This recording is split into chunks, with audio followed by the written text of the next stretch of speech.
Is it okay to counter an offer? I get mixed feedback.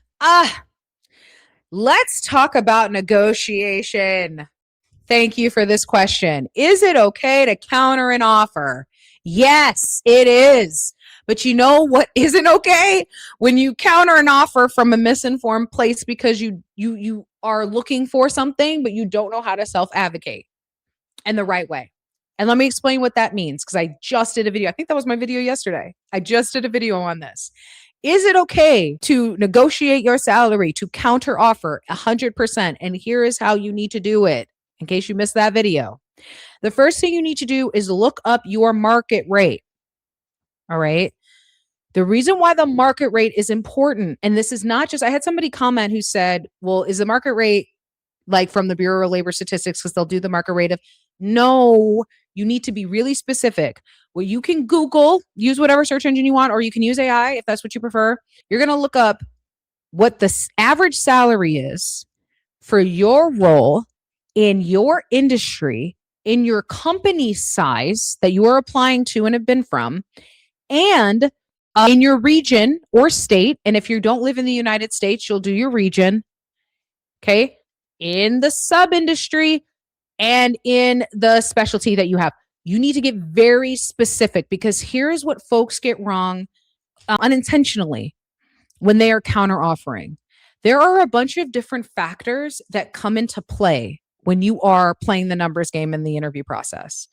I cannot tell you how many folks have counter offered with a number that, for like a startup, for example, would never even be on the table.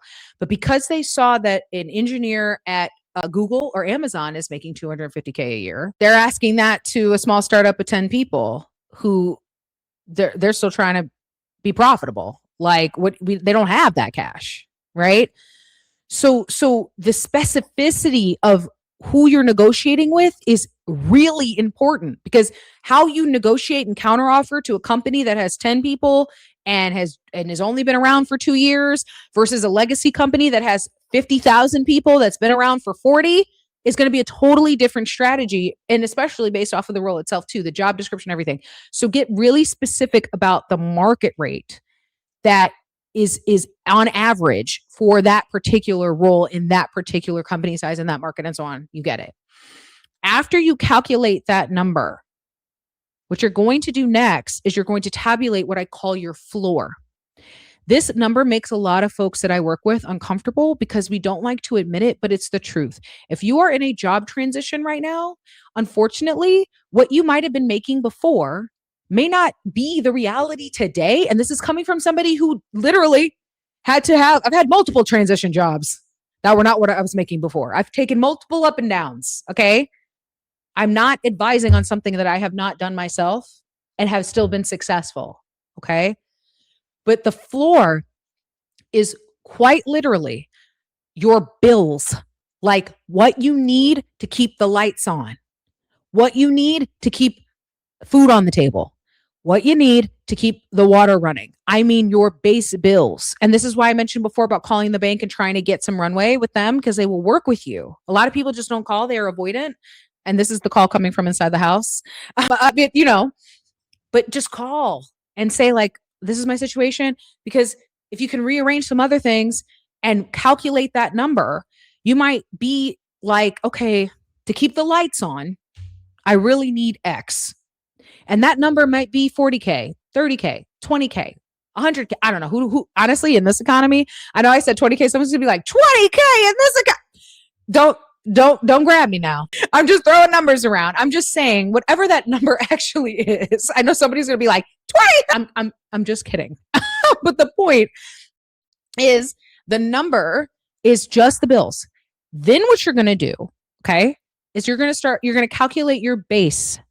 Your base is your floor calculation. So what you need to keep the lights on, plus subscriptions.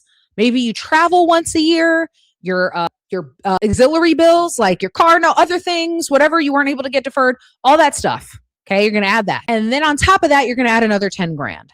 That becomes your base. That 10 grand becomes your negotiation room. And here's why this is so important.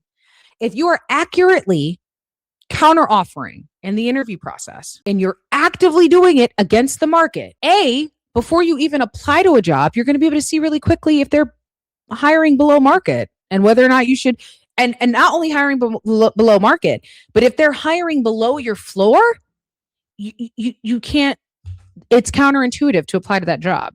I highly doubt that people are hiring below your floor, but if they are, you shouldn't even be considering that role. But if they're in the middle range of that 10,000 mark and your base, that is your negotiation room. So let's say you calculate that your floor is 40,000 a year. You need at least 40,000 a year to pay your rent, have food on the table, pay your kids' tuition, whatever. You need at least that. You'll be scrimping every other kind of way, but you need at least that. And then with the utilities, subscriptions, everything else, plus an additional 10 grand, it comes to 80K. And then you're in the negotiation, and then you get offered the job, because if you're in job transition right now and you are watching this, the job is coming.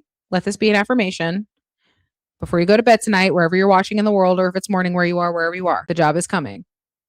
When it comes and they're like, hey, we think you're great.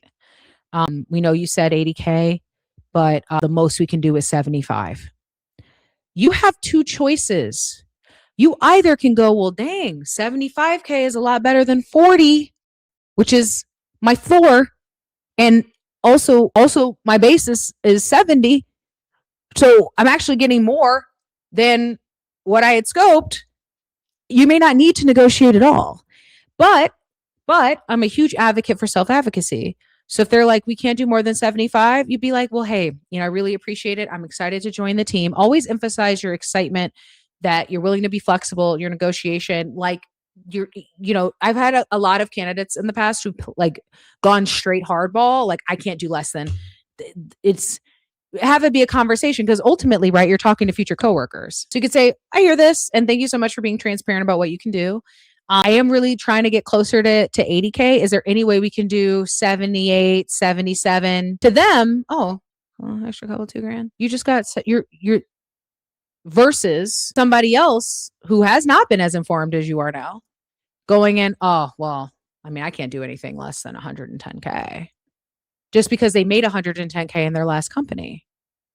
But if their floor is actually 50K, then they might have been all right for a short period. It's called a transition job. We don't put a ring on that job. I've had many a transition job I was not intending to put a ring on. I'm okay with 75 or 80K because that's better than my floor. I can keep my lights on and also have some subscriptions and go out to eat every once in a while I figure out my next step. So when you're negotiating and you're going into that counteroffer, making sure it's informed. And sometimes they may say, listen, we can't do less than 80 or 90. And you had tabulated 80 as your base. Well, not sounds great. When can I start? Because you were going to be fine with 80,000. Like, we're really sorry. We can't do less than 90. But I will tell you, a lot of times, always advocate for yourself. And in this market, I have seen folks be turned away because of it just didn't make sense. Like, the counteroffer just didn't make sense. They're like, I'm looking for 120K, 130. It didn't make sense for them business wise, when they have somebody else that'll take the 90 who probably accurately tabulated that role in conjunction with the market. And again, there's no harm in taking a pay cut to be a pathway. So that's what I would say to that. Here's somebody from Instagram. Thank you for this comment. I took a pay cut for peace of mind, freedom to be creative and be respected financially. At first I was bummed about the offer, but in the end, I feel the move was right. Sometimes it is a transition.